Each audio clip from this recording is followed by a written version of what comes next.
नमस्कार, आप देख रहे हैं आरएडी न्यूज। मैं हूं योगेश चक्रवर्ती। बेतिया राज के 15,000 एकड़ जमीन को अपने कब्जे में लाने के लिए सरकार ने बिहार विधानसभा में बिल पेश किया और वो बिल पास भी हो चुका है। अब सरकार जो है उसे विधान परिषद में पास कराएगी, फिर राज्यपाल के पास जाएगा बिल, और राज्यपाल से बिल पर मंजूरी मिलते ही सरकार बेतिया राज के जमीन को अपने कब्जे में लेना शुरू करेगी। उम्मीद की जा रही है कि अगले 1 से 2 हफ्तों में पूरी प्रक्रिया पूरी कर ली जाएगी। सरकार के इस कदम से पश्चिम चंपारण, पूर्वी चंपारण और राज्य के कई इलाकों में बेतिया राज के ज़मीन पर पिछले 100-150 साल से आबाद लोगों में बेचैनी है। अब क्या होगा? क्योंकि सरकार ने जो बिल पेश किया है उसमें ये भी कहा गया है कि आप इस बिल को कहीं चुनौती नहीं दे सकते, यानी किसी अदालत में चुनौती नहीं दे सकते। हमारे साथ एक्स आईपीएस अधिकारी अमिताभ दास जी हैं। आइए इनसे जानते हैं, इनसे समझते हैं कि आखिर इस बिल के आने के बाद जो लोग ज़मीन पर कब्जा जमाए हैं या पहले से रह रहे हैं, अब उनका क्या होगा। सर, पहले तो ये बताएं सर कि इस बिल को आप कैसे देखते हैं। देखिए, ये बहुत एक काला कानून है, एक जनविरोधी कानून है।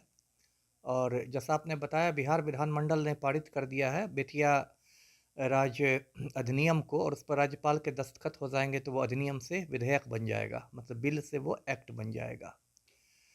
तो इसीलिए मैं इसको काला कानून कह रहा हूँ, क्योंकि इसके पारित होने के बाद बेतिया राज की ज़मीन पर बसे हुए जो हज़ारों परिवार हैं, उन पर बेघर होने का खतरा मंडराने लगा है। मैं शुरू से ये मामला समझाता हूँ दर्शकों को। देखिए, बिहार में बहुत सारी ज़मींदारियाँ थी, जैसे दरभंगा राज, हथुआ राज, टेकारी राज, बनेली राज, बेतिया राज। सबसे बड़ी ज़मींदारी थी दरभंगा राज की, लेकिन बेतिया राज के बारे में कहते हैं कि दूसरे नंबर की ज़मींदारी थी।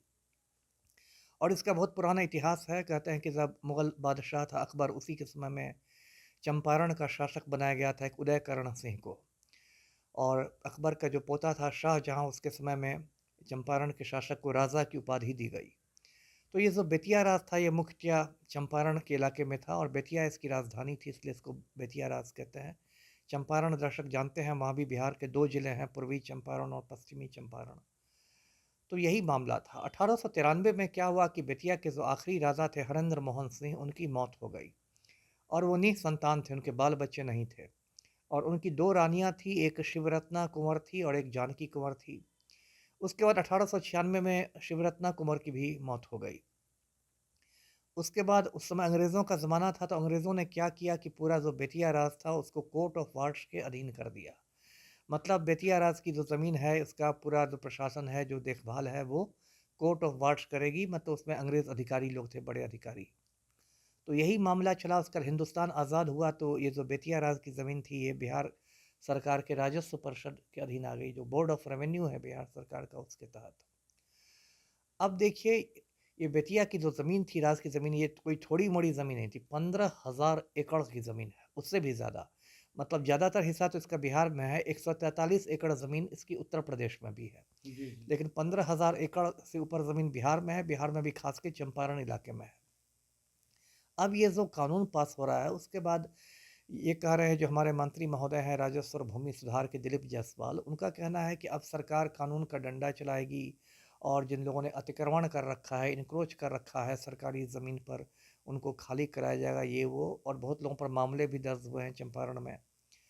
अब देखिए, दिक्कत यह है कि मंत्री जी जिनको कह रहे हैं कि अतिक्रमण है, इनक्रोचमेंट है, तो वो ऐसा नहीं कि आजकल में हुआ है। वो सैकड़ों सालों से वहाँ परिवार रह रहे हैं, और एक दो नहीं, हज़ारों हज़ार परिवार रह रहे हैं। मतलब उनकी कई पीढ़ियाँ रह रही। मतलब आज यदि पोता रह रहा है तो कल उसका पिता रहता था, फिर उसका दादा परदादा सब रहते थे। तो यदि आप उसका कोई पुनर्वास नहीं करते हैं और सीधे आप उसको रातों रात बेघर कर देते हैं, तो ये तो विशुद्ध, मैं इसको गुंडागर्दी मानता हूँ। और जी जी। इसलिए मैं इसको जनविरोधी कह रहा हूँ। नहीं, आपने कहा सर कि हजारों हजार परिवार है, जी, तो मेरी जानकारी में कि 50,000 से 1 लाख के बीच बिल्कुल। परिवार है।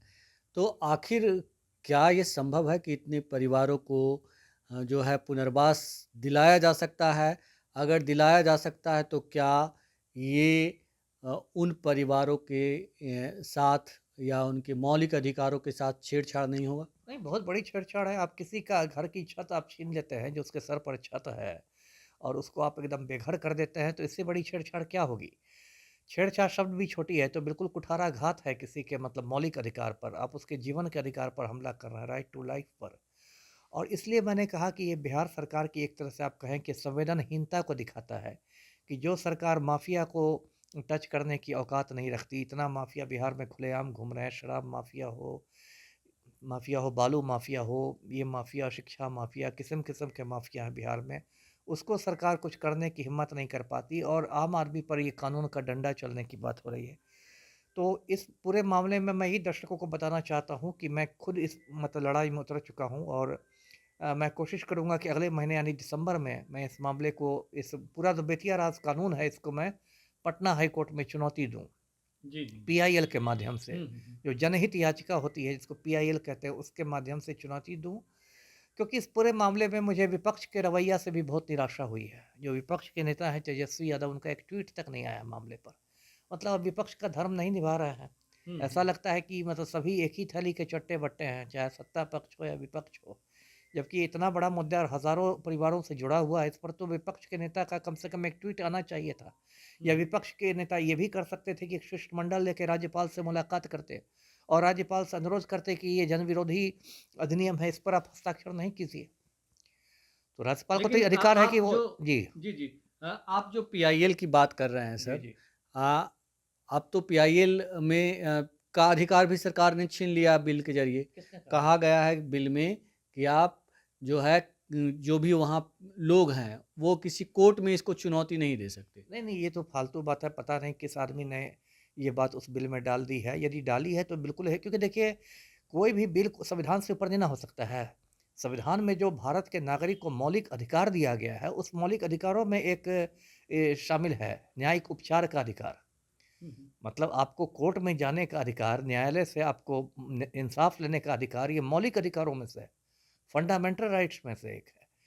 तो यदि जो आप बात कह रहे हैं, यदि सच में वो बात बिल में है, तब तो ये मतलब इन लोग के, क्या कहूँ मैं, दिमागी दिवालियेपन का सूचक है। आप कैसे न्यायपालिका को ये कर सकते हैं, ठेंगा नहीं, दिखा एक सकते हैं? विधायक है सीपीआई के जी, समथिंग कोई गुप्ता उनका नाम मुझे अभी याद नहीं। जी। विधानसभा में उन्होंने कहा कि भाई जो ये आपने किया है ये और इसमें ये प्रावधान किया कि इसे किसी कोर्ट में चुनौती नहीं दी जा सकती।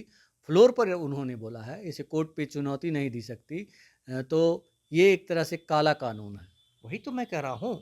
ये तो मेरी समझ में नहीं आ रहा कि किस अधिकारी ने या किसने भी इस तरह का मतलब एक, मैं तो इसको बेवकूफ़ी वाली ही बात करूँगा कि आप मौलिक अधिकार को कैसे कर सकते हैं कि नहीं जा सकते कोर्ट में। ये तो विश्व तानाशाही उत्तरी कोरिया थोड़ा ही है कि आपको उससे कुछ कानून बैठ के बनाइए। मैंने कहा ना कि जो न्यायिक उपचार का अधिकार है, कि अदालत से इंसाफ लेने का अधिकार, ये देश के मौलिक अधिकारों में शामिल है। ये तो मुख्यमंत्री को, पलटू राम को भारत का संविधान पढ़ाना पड़ेगा। और ऐसा कुछ नहीं हो सकता है कि आप न्यायपालिका से आप रोक दीजिए। अब मतलब दर्शकों को मैं याद दिलाऊँ, पिछले साल नवंबर में ही बिहार सरकार की आरक्षण सीमा बिहार में बढ़ा दी गई थी। 65% बढ़ाकर कर दी गई थी। फिर उसको चुनौती गई, हाई कोर्ट ने उसको अवैध घोषित किया। तो ऐसा तो आप नहीं कर सकते, तीनों का काम बँटा हुआ है, न्यायपालिका, कार्यपालिका, व्यवस्थापिका का काम बँटा हुआ है। आपने कहा कि ये काला कानून है और आप इसे के खिलाफ पटना हाई कोर्ट का जी, दरवाज़ा खटखटाएँगे। जी, मैं ये जानना चाहता हूँ सर कि आखिर सरकार की कुंडली इतने सालों के बाद क्यों जागी इस ज़मीन को लेकर? बिल्कुल। क्या इसके पीछे कोई गहरी साज़िश है? नहीं, मुझे तो साजिश की बू आ ही रही है। साजिश की बू इसलिए आ रही है क्योंकि देखिए, चाहे भारत सरकार हो या बिहार सरकार हो, सब। क्योंकि जो बिल है उसमें एक लाइन ये भी ज़िक्र किया गया है कि सरकार चाहे तो इस ज़मीन को बेच भी सकती है। उसी पर तो मैं आ रहा था, इसलिए तो साजिश की बू आ रही है। देखिए, आज की तारीख में चाहे भारत सरकार हो या बिहार सरकार हो, सबका रिमोट कंट्रोल जो है वो माफिया के हाथों में है। जो मोदी जी की सरकार दिल्ली में चल रही है, वो भी रिमोट उसका माफिया के हाथ में है। जो पलटू की सरकार पटना में चल रही है, इसका भी रिमोट माफिया के हाथ में है। अब होता क्या है कि देखिए, बिहार में इतने बड़े-बड़े भूमाफिया हैं, बड़े-बड़े पूंजीपति हैं। अब वो लोग वही लोग चुनावी फंडिंग करते हैं, उन्हीं के फंड से ये लोग पार्टियाँ चुनाव जीतती हैं। तो मैं एक मतलब दर्शकों को उदाहरण देकर समझाता हूँ कि मान लीजिए ये बेतिया की 15,000 एकड़ ज़मीन आपने ले ली बेतिया राज की और उसके बाद अपना डंडे के जोर पर बुलडोज़र से आपने खाली करवा दिया मतलब जिसको आप अतिक्रमण कर रहे हैं तथाकथित अतिक्रमण और उसके बाद मान लीजिए पलटू राम ने उसमें 500 एकड़ ज़मीन गौतम अडानी को दे दी किसी फैक्ट्री के नाम पर किसी चीज़ के नाम पर है ना तो आप क्या कीजिएगा है ना? तो अभी देखिए 2014 के बाद पूरे देश में एक पैटर्न बन गया है कि बहुत सारी जो राष्ट्रीय संपत्तियाँ थी मतलब जो सरकारी संपत्तियाँ थी, बंदरगाह थे, हवाई अड्डे थे, रेलवे थे, वो अडानी को दे दिए गए, निजीकरण के नाम पर, प्राइवेटाइजेशन के नाम पर। खुल्लम-खुल्ला चल रहा है। तो बिहार में भी वही बात दोहराई जा सकती है। हो सकता है गुप्त समझौता पलटू राम और गौतम अडानी के बीच हुआ हो कि भई अडानी जी आपको चुनावी फंड देंगे और बदले में आप बेतिया राज की ज़मीन उनके चरणों में समर्पित कर दीजिए। है ना? जी, जी, जी। तो इसकी तो मतलब बहुत प्रबल संभावना है और जो पीआईएल किया जाएगा उसमें इस बात की संभावना का ज़िक्र ये तो हुई सरकार की बात। आप कह रहे थे कि सब एक ही थाल के चट्टे-बट्टे हैं क्योंकि प्रतिपक्ष के नेता तेजस्वी यादव इस पूरे प्रकरण पर खामोश हैं और प्रतिपक्ष के नेता होने की भूमिका नहीं निभा रहे। ये खामोशी क्या कहता है? अब खामोशी यही कहती है कि चाचा-भतीजा के बीच कुछ खिचड़ी पक रही है। यही ना? मान लीजिए मैं तो यही समझूँगा ना या कोई भी व्यक्ति यही समझेगा कि ठीक है आप कहने के लिए विपक्ष के नेता हैं लेकिन अभी भी चाचा-भतीजा के बीच कुछ खिचड़ी पक रही है और अभी भी भतीजा को ये उम्मीद है कि चाचा हो सकता है फिर पलटी मारे और मुझे उप मुख्यमंत्री बना दे, मुझे डिप्टी सीएम बना दे। इसी चर्चा के तहत भतीजा 2 बार तो बिहार के उप मुख्यमंत्री रह चुके हैं ना, तो हो हुँ। सकता है हैट्रिक लगाने की प्रबल इच्छा हो रही हो कि वे तीसरी बार बन जाएँ।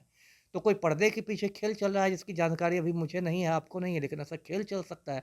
क्योंकि इस चुप्पी पर तो सवाल होगा ही कि आप यदि विपक्ष में हैं और आप एक ट्वीट भी नहीं कर रहे हैं, तो ये तो आपकी मासूमियत नहीं ना हो सकती है, ये तो हज़ारों लोगों से जुड़ा हुआ मामला है। तो ये क्या पर्दे के पीछे खेल में जनता को मोहरा बना रहे हैं और जनता की गर्दन पर लात रख करके उसे दबाने का काम कर रहे हैं? वही तो हो रहा है इस देश में, वही तो हो रहा है इस देश में। देखिए बचपन में हम लोग पढ़ते थे कि भारत एक कृषि प्रधान देश है। अब बड़ा होके पता चला कि भारत एक कुर्सी प्रधान देश है ना? इस देश में कुर्सी की ही प्रधानता है और कुर्सी के लिए ही सारे कर्म कुकर्म किए जाते हैं। अब बिहार के संदर्भ में यदि देखें तो चाचा-भतीजा भी कुर्सी प्रधान राजनीति कर रहे हैं, जिसमें कुर्सी ही सब कुछ है। आम जनता मतलब भाड़ में जाए। अब हज़ारों लोगों को आप बेघर कर दीजिएगा, वो आदमी और देखिए मान लीजिए जिसको आप अतिक्रमण कर रहे हैं, तो अतिक्रमण क्या रातों-रात हो गया? रातों-रात तो नहीं हुआ। इतने साल दर साल में हज़ारों लोग बसे ना, 20 साल से तो पलटू राम की ही सरकार बिहार में है। बिल्कुल। सर ये तो एक बात उसके लिए सम दोषी कौन है? जी, बिल्कुल। जी। एक एक चीज़ समझ में नहीं आती कि प्रतिपक्ष के नेता तेजस्वी यादव का मतलब मास लीडर हैं। आखिर तेजस्वी यादव इतने दुर्बल, इतने कमज़ोर जनता के मुद्दों पर कैसे हो जाते हैं? वही कुर्सी प्रधान राजनीति। जब आप जनता से ज़्यादा कुर्सी को अहमियत देने लगिएगा तो यही होगा ना, तब आप समझौतावादी हो जाइएगा। देखिए इस पूरे मुद्दे पर मैंने यही कहा कि लगभग बिना बहस के ये सबसे दुःख की बात है कि बिना बहस के ये समझिए विधेयक पारित किया गया है। मतलब एक तरह से सर आप ये कह रहे हैं जी। कि सरकार तो सरकार, प्रतिपक्ष भी कटघरे में है। बिल्कुल, इसलिए मैंने कहा ना कि दोनों एक ही थाली के चट्टे-बट्टे कहते हैं ना इस हमाम में सब नंगे हैं। तो ये जो गंदी राजनीति का गंदा हमाम है, उसमें मुझे सत्ता और विपक्ष दोनों नंगे दिखाई दे रहा जी, जी। है ना? किसको मैं कहूँ? यदि इक्की-दुक्की कोई आवाज़ उठी भी तो वो वामपंथी पार्टियों की किसी सीपीआई या किसी सीपीआईएमएल ने उठाई, जो कि ऐसे भी वामपंथी तो काफ़ी हद तक राजनीति के मतलब हाशिए पर ही हैं। लेकिन हुँ। मुख्य प्रतिपक्ष पार्टी विपक्षी पार्टी ने तो कुछ नहीं कही। जी। बिल्कुल, बिल्कुल सर। सर ये बताएँ कि क्या ये संभव है कि कोई कानून आ जाने के बाद अगर लाखों लाख, हज़ारों हज़ार परिवार को रौंद दिया जाए, उस पर बुलडोज़र चलवा दिया जाए, ये संभव है? अब संभव तो नहीं नहीं है, हुँ, कठिन तो बहुत है क्योंकि देखिए इस देश में एक तो न्यायपालिका है। एक न्यायपालिका है ना जो इस तरह के गलत कानून को रोकने वाली है। हुँ, मान लीजिए मैं ही पीआईएल करूँगा तो उस पर सुनवाई होगी ना। जी, उस जी। पर तो सरकार को से जवाब माँगा जाएगा ना कि भई आप ये क्या मज़ाक कर रहे हैं? हुँ, हुँ। कि रातों अभी देखिए सुप्रीम कोर्ट ने बुलडोज़र जस्टिस पर रोक लगा दी आपको पता होगा। ख़ास के उत्तर प्रदेश से बात बात पर बुलडोज़र चला दिया था तो सुप्रीम कोर्ट ने कहा ना कि ये मज़ाक नहीं है। हुँ, हुँ। तो उसी तरह न्यायपालिका है। दूसरी बात है कि मान लीजिए 1 मिनट के लिए मान लिया जाए कि विपक्ष हमारा निकम्मा ही है, तो फिर स्वतः स्फूर्त जन आंदोलन पैदा होता है। अब हज़ारों लोग तो अपना मकान छोड़ के नहीं ना जाएँगे। वो लोग बिल्कुल, संघर्ष करेंगे ना, बिल्कुल, वो लोग बिल्कुल। तो संघर्ष करेंगे ना। हुँ, हुँ। और यदि आप नहीं उनकी बात मानिएगा तो अगले चुनाव में वो पलटू राम को भी बेघर कर सकते हैं। ये भी बिल्कुल। मुख्यमंत्री आवास से बाहर चले जाएँ। जी। ये बताएं सर कि आप कब तक मतलब पीआईएल दर्ज कर देंगे? देखिए, मेरे वकील काम में लग गए हैं, उसका हम लोग थोड़ा अध्ययन कर रहे हैं क्योंकि उसमें कुछ लीगल पॉइंट्स बनाने पड़ते हैं, किस-किस लीगल हिसाब से गलत है। तो अभी तो दिसंबर में ज़्यादा समय नहीं लगेगा, हम लोग 8 दिन 10 दिन में कर देंगे। जी। जी, जी, जी। हमसे बात करने के लिए आपका बहुत शुक्रिया सर। जी, आपका भी शुक्रिया। तो ये थे एक्स आईपीएस अधिकारी अमिताभ दास, जिन्होंने बेतिया राज पर लाए गए बिल को काला कानून बताया और कहा कि यहाँ तकरीबन 50,000 से 1 लाख परिवार की जिंदगियों का सवाल है, और जो सालों से पीढ़ी दर पीढ़ी रहते आए हैं, उन्हें अचानक से किसी बिल लाकर निकाल देना कहीं से न्याय संगत नहीं है। इसीलिए अमिताभ दास जी, एक्स आईपीएस अधिकारी जो है, उन्होंने फैसला किया है कि ये इसके खिलाफ हाई कोर्ट का दरवाज़ा खटखटाएंगे। सरकार के बिल को चुनौती अब अदालत में मिलेगी। फ़िलहाल इतना ही।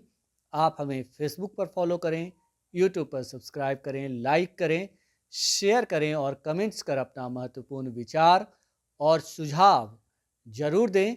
धन्यवाद।